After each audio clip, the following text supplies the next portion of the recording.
আসসালামু আলাইকুম দর্শক, এই মুহূর্তে রওনা হয়েছি ইতালির ভিসা সেন্টারে।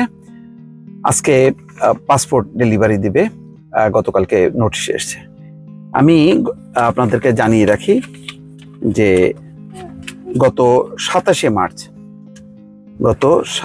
মার্চ জমা দিয়েছিলাম কাগজপত্র। তো সেটাও আবার বেশ লম্বা সময় অ্যাপয়েন্টমেন্ট পাওয়ার পরে সেই অনুযায়ী দিয়েছি। আজকে 1 মাসে 1 দিন পর বা 1 মাসের মাথায় এসে তারা মেসেজ দিয়েছে, তারপরে মেইল করেছে, তার প্রেক্ষিতে যাচ্ছি। এই যে দর্শক, এই যে কাগজ নিয়ে যেতে হচ্ছে, এই যে দেখলাম, দেখেন। তো কেন এই কথা বলছি যে আমি মনে হয় সম্ভবত খুব কম সময়ের মধ্যে পাসপোর্টটা ফেরত পাবো। আমি জানি না ভিসা পেয়েছি কিনা, হাতে পাওয়ার পরে আপনাদেরকে জানাবো। তার আগে বলি, আমি সম্প্রতি একটা এতে দেখলাম যে দেশ টিভিতে এবং বিভিন্ন গণমাধ্যমে এসছে যে হাজার হাজার ভিসা আবেদন নাকি পড়ে আছে, 2 মাস 3 মাস 4 মাস। এমন হয়েছে যে মধ্যপ্রাচ্য থেকে কেউ এসছে, সেও জমা দিয়েছে, এখন ওইদিকে তার চাকরিতে যোগ দেবে, সেটাও শেষ, এদিকে সে ভিসাও পাচ্ছে না। আর ভিসা যে জমা দিয়েছে সে পাবে কিনা আদৌ, অর্থাৎ ভিসা তার হবে কিনা সেটাও নিশ্চিত না। এর মূল কারণ হচ্ছে প্রচন্ড চাপ পড়েছে এবং প্রচুর ফেক মানে কাগজপত্র দিয়ে জমা পড়েছে। এর মূল কারণ হচ্ছে ইতালি সম্প্রতি কৃষি সহ নানান ক্যাটাগরিতে শ্রমিক নিচ্ছে। তো সেই শ্রমিকের যেই আবেদনগুলো, সেইগুলো যারা জমা দিয়েছে, প্রচুর ফেক কাগজপত্র জমা দিয়েছে, ওইগুলো বাছাই করতে তাদের মানে হিমশিম খেতে হচ্ছে। এমনও হয়েছে যে তাদের ভিসার যেই অবস্থানটা সেটা পর্যন্ত পরিবর্তন করতে হয়েছে, অর্থাৎ তাদের স্থান সংকুলন হচ্ছিল না, ফলে তাদের জায়গাটা বাড়িয়ে অন্য ফ্লোরে স্থানান্তর করতে হয়েছে। কিন্তু এইটা একটা সাংঘাতিক রকম দুঃসংবাদ যে এরকম মাসের পর মাস পড়ে থাকে। আমি যেমন এর আগে যখন ব্যাংকক থেকে আমি ইতালির ভিসা নিয়েছিলাম, মানে যেদিন আমি জমা দিই তখন আমাকে মেইল করে বা মেসেজ দেয় মোবাইলে যে 5টা কর্মদিবসে। তো আমি গুনছিলাম দিন, তো দেখলাম ঠিকই একদম 5 ডেতে আমাকে বলা হলো যে কালেক্ট করার জন্য পাসপোর্ট। তো তার মানে বুঝতে পারছেন। এবং আমি ওখানে যখন ব্যাংককে জমা দিই তখন দেখি মাত্র 4-5 জন, কোনো ভিড়ই নাই, কোনো ভিড়ভাট্টা নেই।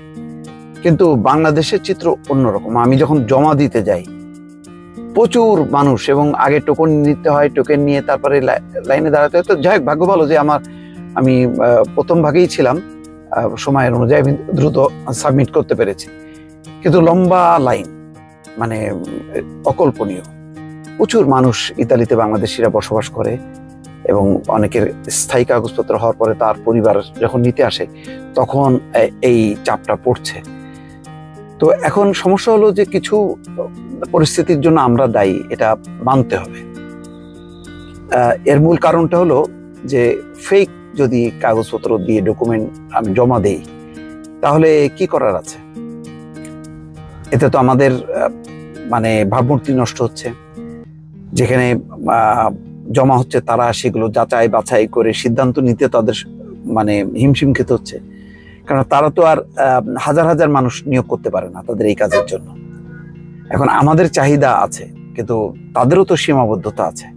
তো এই সব মিলিয়ে একটা ভয়ঙ্কর পরিস্থিতি। আসলে এটা আমাদের আর্থসামাজিক পরিস্থিতির কারণেই এমনটা হচ্ছে, এটা আমাদেরকে মানতে হবে।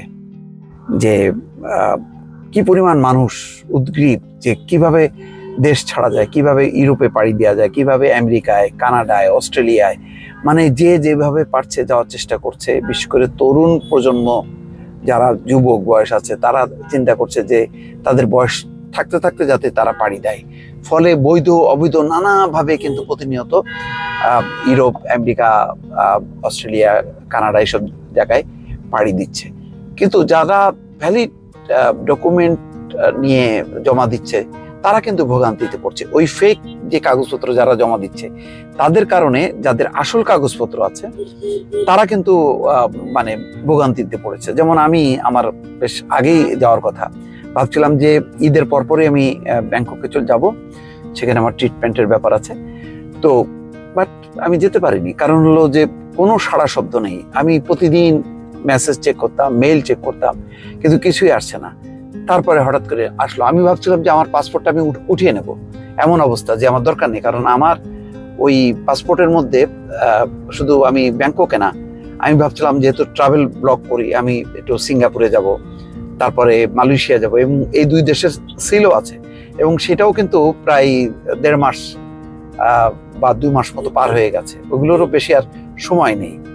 ফলে আমি ভাবছিলাম যে আমি মানে তুলে নেব আমার পাসপোর্টটা, এরকম ভাবতে ভাবতেই চলে আসলো। তো আমি মনে হয় কিছুটা লাকি যে আমি 1 মাসের মানে মাথায় আমি একটা নোটিশ পেলাম, যে নোটিশে আমাকে বলা হলো যে পাসপোর্টটা কালেক্ট করার জন্য। এখন আমি সেখানে তার বলেনি যে আপনাকে ভিসা দেওয়া হয়েছে, আপনি পাসপোর্ট কালেক্ট করেন।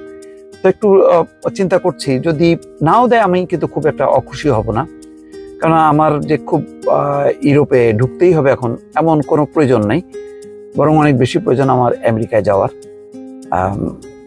তবে ইউরোপে যাওয়ার একটা মূল কারণটা হলো দর্শক, সেখানে একটা দেশে আমি যদি যেতে পারি, সেনজিন ভিসা বলে তো, ইউরোপের যে কোনো দেশের ভিসা মানে হচ্ছে সেনজিন ভিসা। আমি সেনজিনভুক্ত যতগুলো দেশ আছে, মানে মোটামুটি মানে যুক্তরাজ্য যেহেতু সেনজিনের মধ্যে নাই, তো যুক্তরাজ্য বাদে আমি ইউরোপের সমস্ত দেশে ওই এক ভিসাতে আমি যেতে পারবো, যতদিন আমাকে দেবে মেয়াদ। যদি আমাকে 14 দিন দেয় তাহলে 14 দিন আমি পুরোটা ব্যবহার করতে পারবো, যদি 1 মাস দেয় তাহলে 1 মাস আমি ব্যবহার করতে পারবো। তো যেহেতু ট্রাভেল ব্লগের কারণে ওই একটা দেশে ঢুকলে অনেক মানে ভূতে প্রান্তরে আর এত বেশি বাংলাদেশি, এত বেশি সেখানে কাহিনী জমা আছে, এত বেশি সেখানে ভ্রমণের বিষয়গুলিও যুক্ত আছে, যে প্রচুর স্টোরি করা যায়। তো সেটা আমার একটা মূল আকর্ষণ। তো সুতরাং এইবার যদি আমি নাও পাই সমস্যা নেই, আমি এরপরে যাব। কিন্তু আমার জরুরি যেটা দরকার, আমার চিকিৎসাটা খুব জরুরি।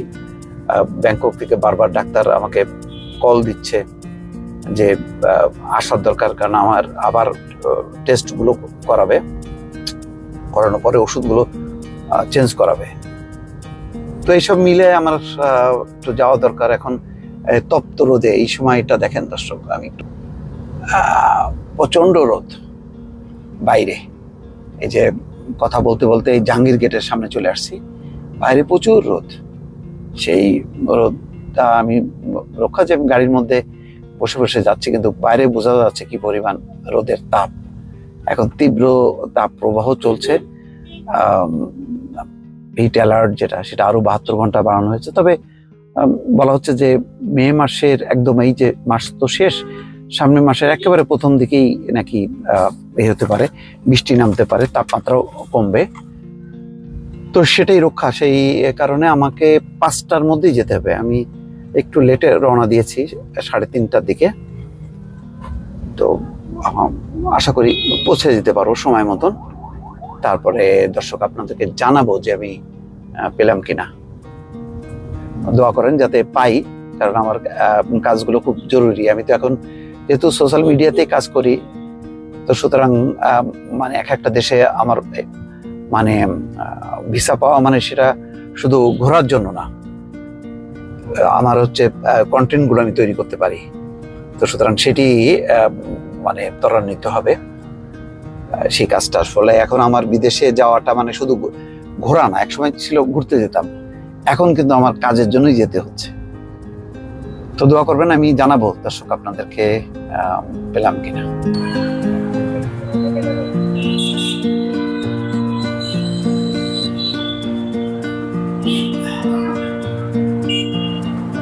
দর্শক এখানেই ছিল গুলশান, এই বনানী কামাল আতাতুর্ক এভিনিউর এই ভবনেই ছিল ইতালির ভিসা সেন্টার। এখানে যখন নিতে আসলাম তখন এই ভিসা সেন্টারটা স্থান পরিবর্তন হয়েছে, গুলশান 1-এ রবি টাওয়ারের সেখানে গেছে। তো এটা আগে জানা ছিল না, তাদের মেসেজ করে অ্যাড্রেসটা দিলে ভালো হতো। মানে 1 সপ্তাহ হলো তারা বললো যে সেখানে চলে গেছে। এখন মানে বাধ্য হয়ে সেখানে যাচ্ছি দর্শক, দেখে আপনাদেরকে জানাই এই সেই টাওয়ারে ছিল।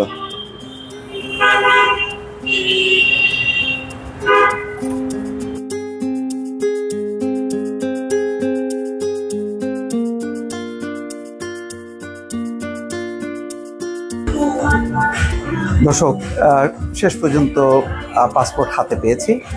তবে তার আগে বলে নিই যে কামাল আতাতুর্ক এভিনিউ, সেই বনানী, সেখান থেকে আসতে হলো গুলশান 1-এ রবির আগের ভবনটা, অর্থাৎ এখনও রবি সেন্টার হিসেবে বা রবি টাওয়ার হিসেবে পরিচিত সেই ভবনের লিফটের সাথে বা 4-এ, আমার ঠিক এই মুহূর্তে মনে পড়ছে না। আমি কিছুটা বিরক্ত এই কারণে যে এটা তাদের একটা নোটিশে দেওয়া উচিত ছিল যে অ্যাড্রেস পরিবর্তিত অমুক জায়গা থেকে অমুক জায়গায়, তো ফলে আমাকে একটা হয়রান হতে হলো, এটাও অনাকাঙ্ক্ষিত।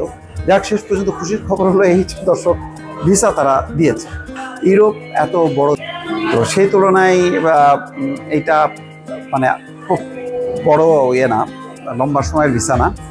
আমি চেয়েছিলাম যে বিভিন্ন দেশ ঘুরতে কারণ একটা জায়গায় গেলেই আসলে 8 দিন 10 দিন চলে যায়, তো সেটা হলো না আর কি। এর আগে আমাকে মাত্র 14 দিন দিল, তার আগে আবার 30 দিন। কেন এই কড়াকড়ি? আমার মতন মানুষ মানে মাথার মধ্যে একবারও চিন্তা হয় না যে কখনো ইউরোপে থেকে যাব, তো লম্বা সময় দিতে পারতো, তারা দেয়নি। যাই হোক, এখন আসলে এটা সামগ্রিক যে পরিবেশ পরিস্থিতি তারই হয়তো ভিকটিম আমিও, যে সবাইকেই এখন তারা সন্দেহ করছে বা একটা সংকোচন বা সংরক্ষণ দৃষ্টিভঙ্গি।